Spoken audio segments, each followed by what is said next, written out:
Assalamualaikum warahmatullahi wabarakatuh. Kembali lagi bersama saya Ardi.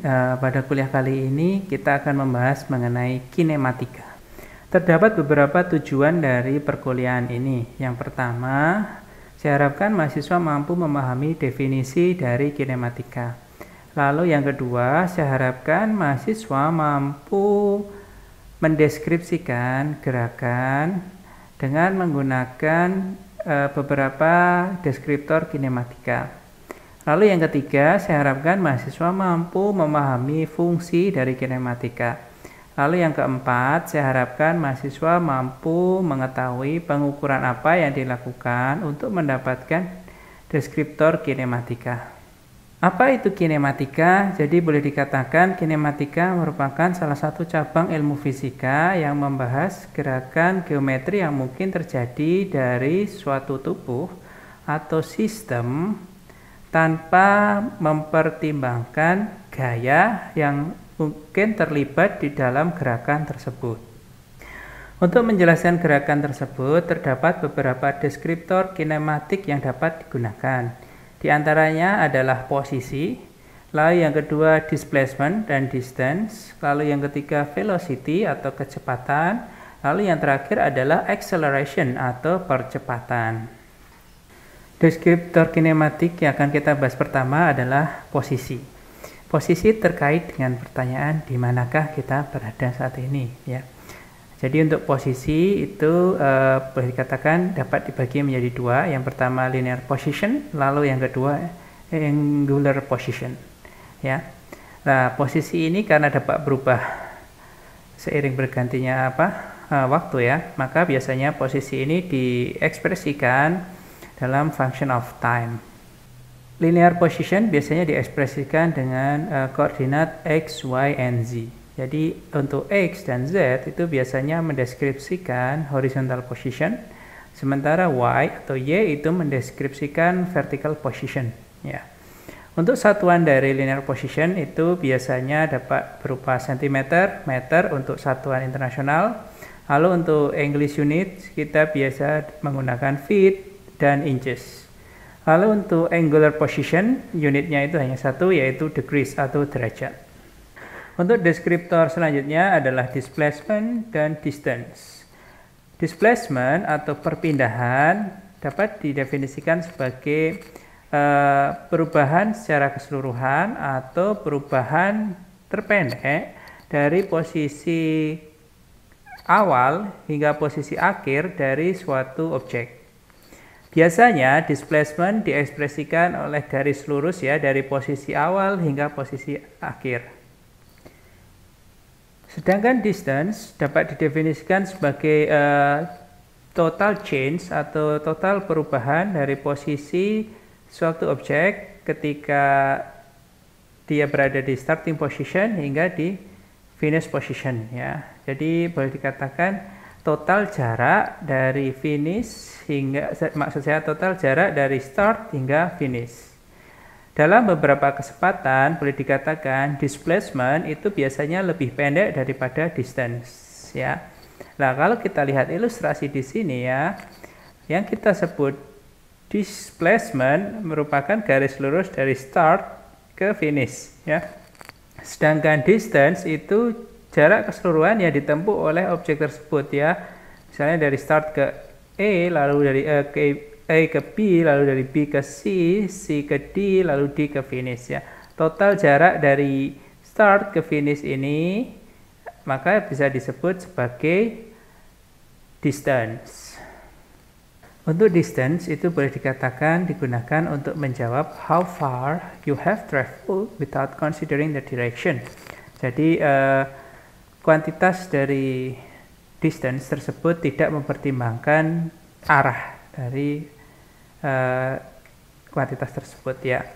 Lalu simbol dari distance itu boleh dikatakan seperti ini ya, delta P atau seperti ini. Lalu boleh dikatakan distance adalah sum of all changes in position. Lalu untuk satuannya adalah meter ya atau derajat.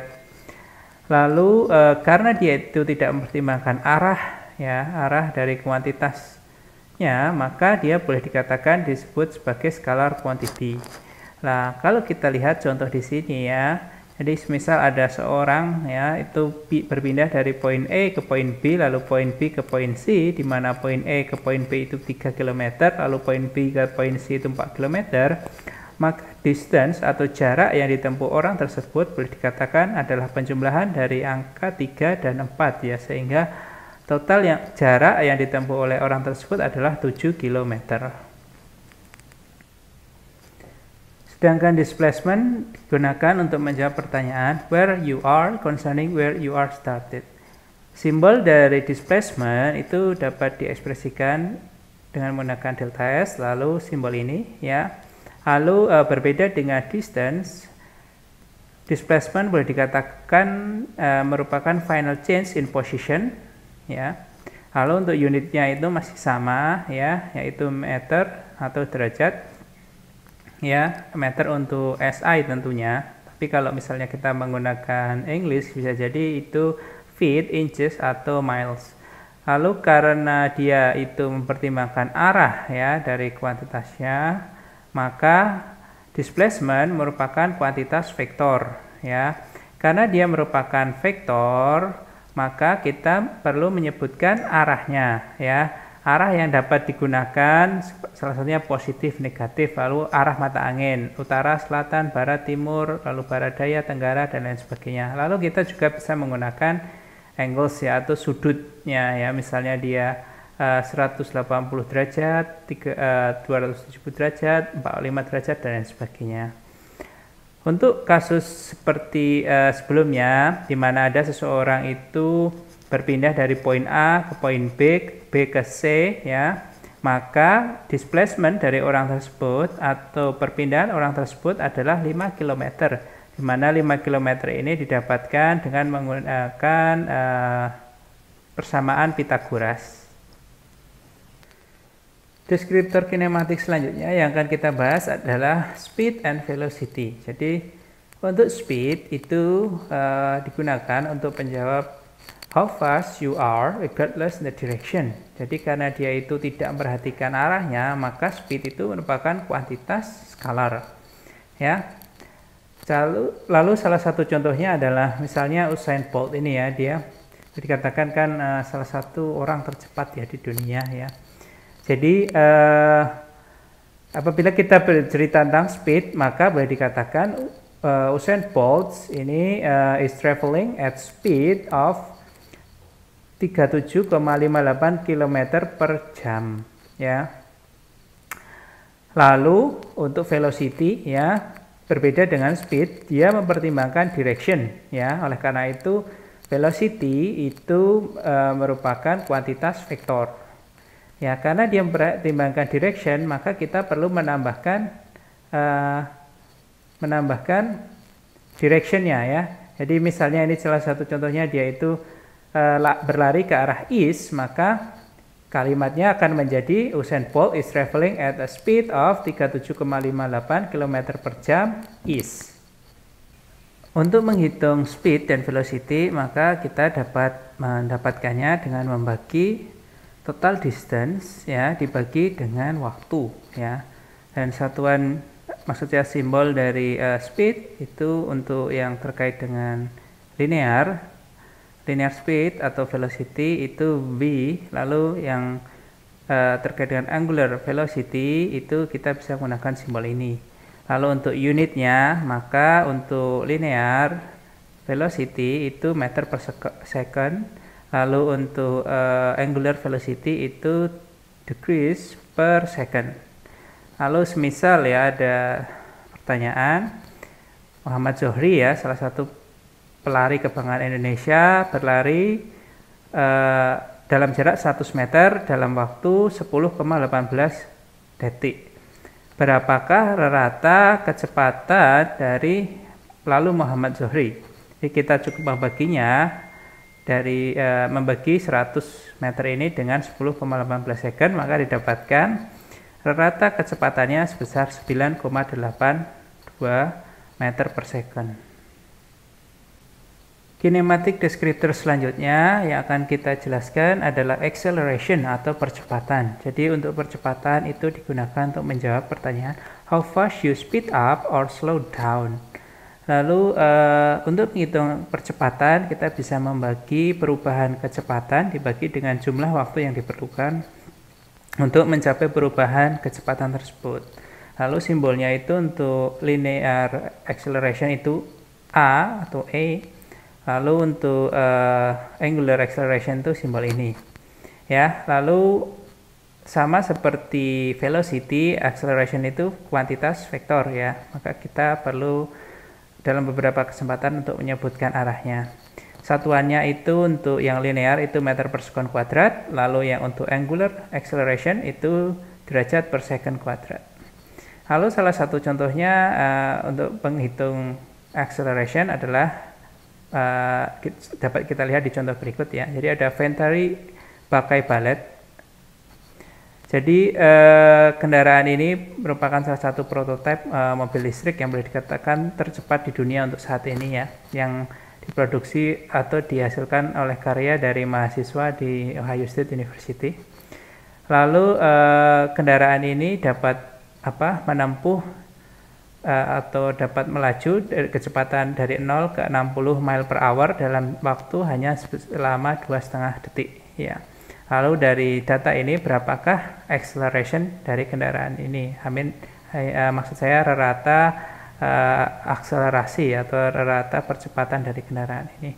Maka kita bisa membaginya jadi 26,8 dikurangi 0 dibagi dengan 2,5, maka kita dapatkan sekitar 10,72 meter per sekon kuadrat. Kenapa kita membutuhkan deskriptor kinematik? Deskriptor kinematik ini bisa kita gunakan namun tidak terbatas untuk membandingkan beberapa hal ya. Salah satunya membandingkan kondisi normal dan abnormal pada manusia. Lalu membandingkan produk A dan produk B ketika digunakan oleh manusia. Lalu membandingkan ya misalnya gerakan pro dan gerakan amatir dari atlet, dari olahragawan dan lain sebagainya. Lalu membandingkan gerakan dari orang yang memiliki simptom atau gejala tertentu ketika dia bekerja dan orang yang tidak memiliki gejala tertentu. Salah satu studi yang menggunakan deskriptor kinematik untuk membandingkan kondisi normal dan abnormal dapat dilihat pada contoh di slide ya. Jadi studi ini menggunakan deskriptor kinematik untuk mengevaluasi efek dari patellofemoral pain atau nyeri di bagian patellofemoral terhadap perubahan deskriptor kinematik di bagian hip dan knee.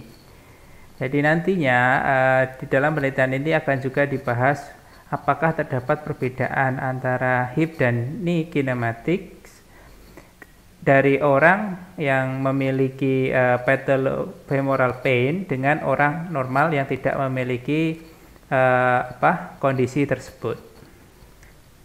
Kinematika descriptors juga dapat digunakan untuk mengevaluasi dua rancangan atau dua produk sehingga kedepannya kita bisa tahu manakah produk yang lebih baik jika ditinjau dari descriptors kinematika. Salah satunya yang dilakukan oleh Huang dan Beckwith ini, mereka coba membandingkan dua shovels ya atau dua skop salju dengan menggunakan parameter kinematika untuk mengevaluasi dua shovel tersebut.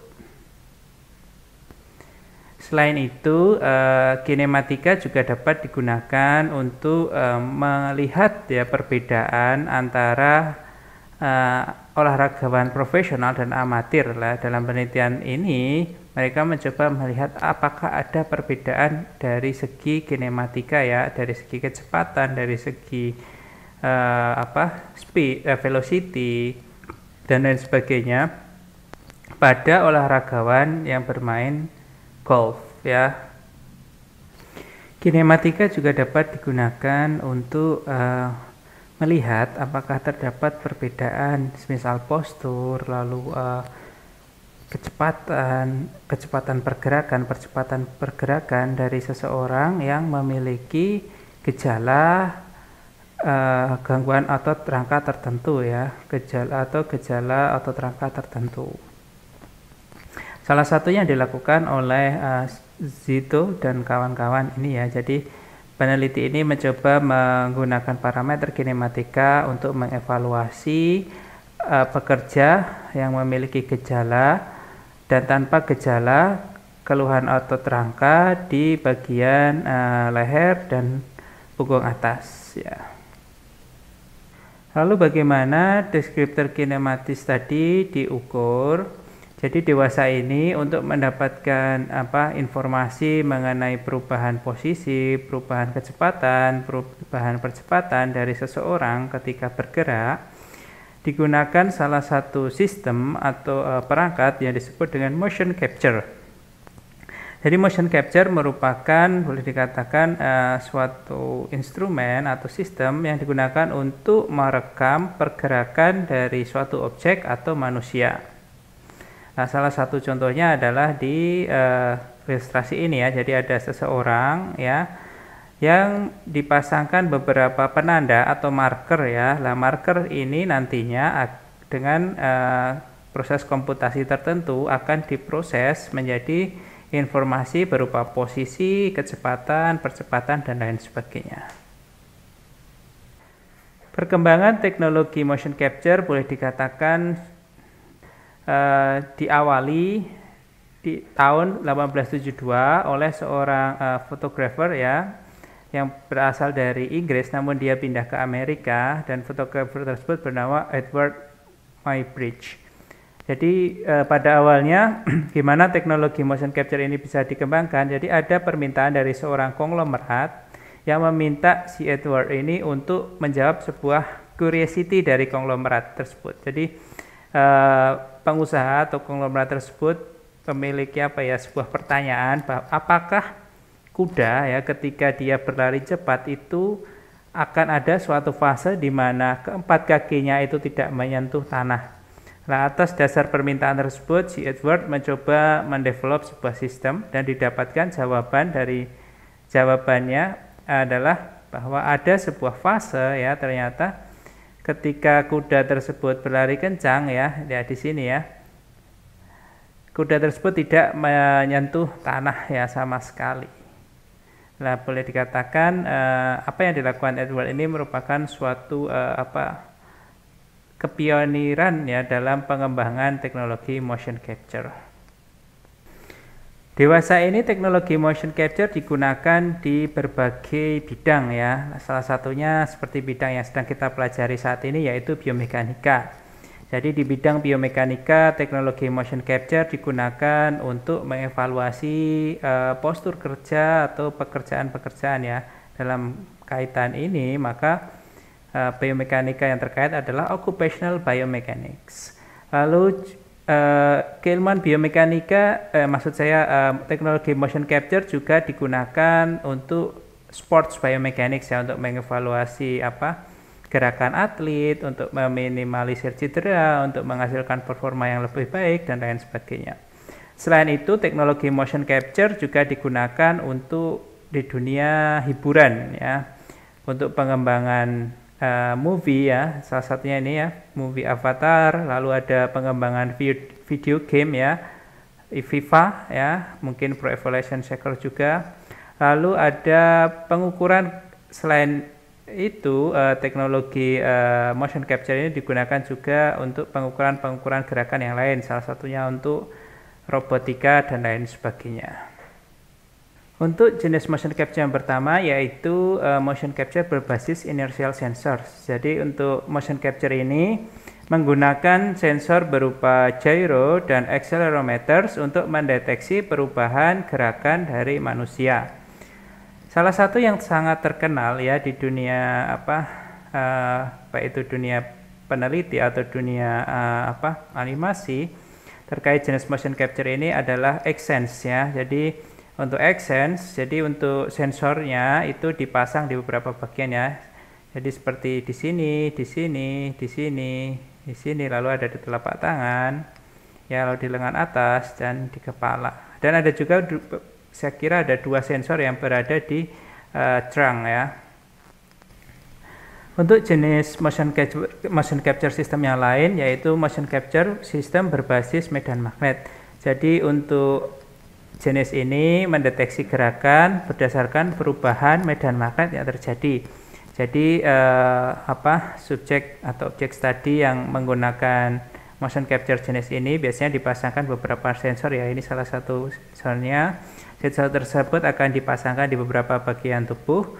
Lalu ketika sensor tersebut misalnya ada perubahan gerakan, maka akan terjadi perubahan medan magnet. Nah, disitulah sistem akan mengestimasi perubahan posisi, perubahan kecepatan, perubahan percepatan, dan lain sebagainya. Untuk jenis motion capture yang lain yaitu motion capture berbasis exoskeleton, khususnya yang menggunakan semacam sensor elektromekanis ya. Jadi boleh dikatakan nantinya untuk mendapatkan informasi perubahan gerakan tadi, maka akan ada semacam wearables ya. Jadi ada semacam wearables yang dipasang di dalam tubuh. Nah, perubahan gerakan tersebut akan dideteksi oleh sebuah sensor ya, dipasangkan bisa misalnya ada di ujung sini ya, di ujung wearables tersebut.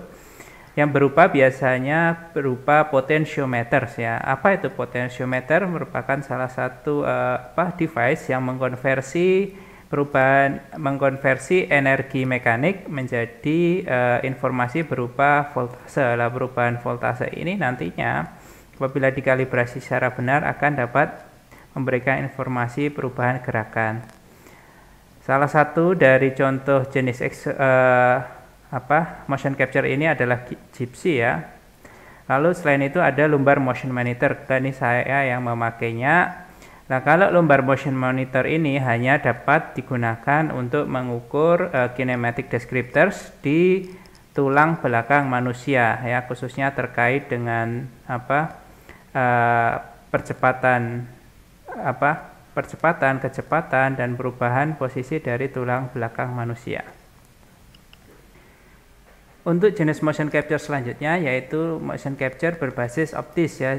Jadi jenis motion capture ini boleh dikatakan merupakan motion capture yang paling banyak digunakan ya dibandingkan jenis-jenis yang saya sebutkan sebelumnya.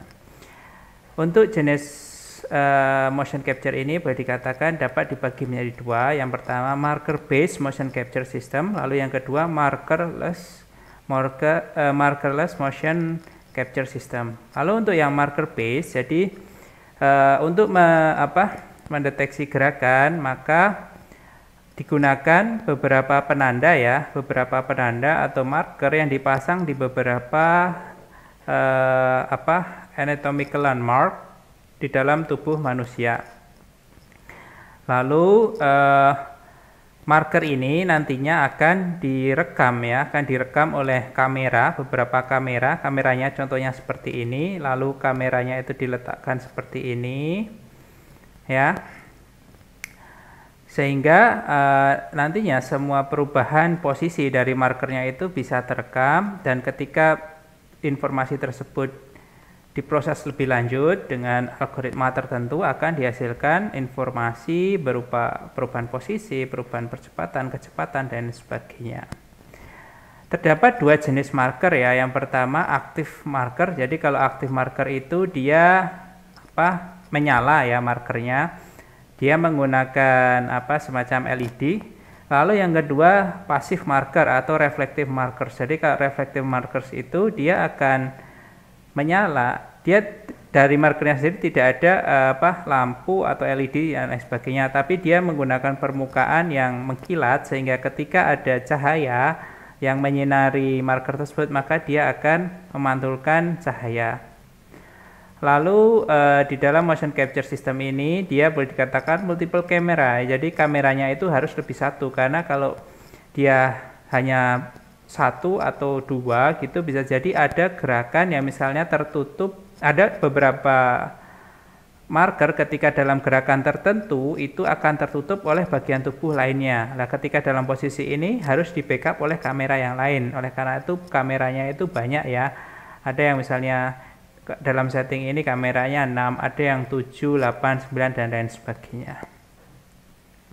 Lalu untuk jenis marker, maksud saya motion capture yang optik tadi, yang kedua adalah markerless. Jadi kalau untuk markerless itu tidak menggunakan marker atau penanda ya. Jadi dia murni dari pemrosesan, ibaratnya pemrosesan komputer ya. Nah, salah satunya adalah sistem motion capture yang menggunakan Kinect ya dari Xbox ya. Jadi dia menggunakan semacam teknologi yang dinamakan depth and motion sensing. Dewasa ini perkembangan teknologi ini cukup bagus ya, cukup bagus. Hanya saja kalau dilihat dari segi keakuratan, jenis marker based motion capture system ini masih jauh lebih baik dibandingkan markerless motion capture. Namun kedepannya saya yakin akan ke arah yang semakin akurat, hingga kedepannya untuk mendapatkan informasi kinematik akan lebih mudah. Lalu motion capture system juga dapat menggunakan beberapa smart device ya, salah satunya yaitu X-ray, jadi menggunakan Rontgen ya.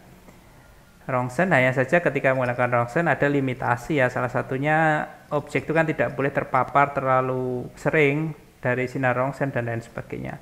Lalu ada ultrasonik ya, jadi dia berbasis sensor ultrasonik, hanya saja kalau tidak salah tingkat errornya dari sensor ini untuk saat ini masih cukup tinggi ya, sehingga banyak yang peneliti untuk menghindari penggunaan sensor ini untuk deteksi descriptor kinematik. Saya kira itu saja untuk perkuliahan kita kali ini. Apabila ada kurangnya saya mohon maaf. Wabillahi taufik wal hidayah. Wassalamualaikum warahmatullahi wabarakatuh.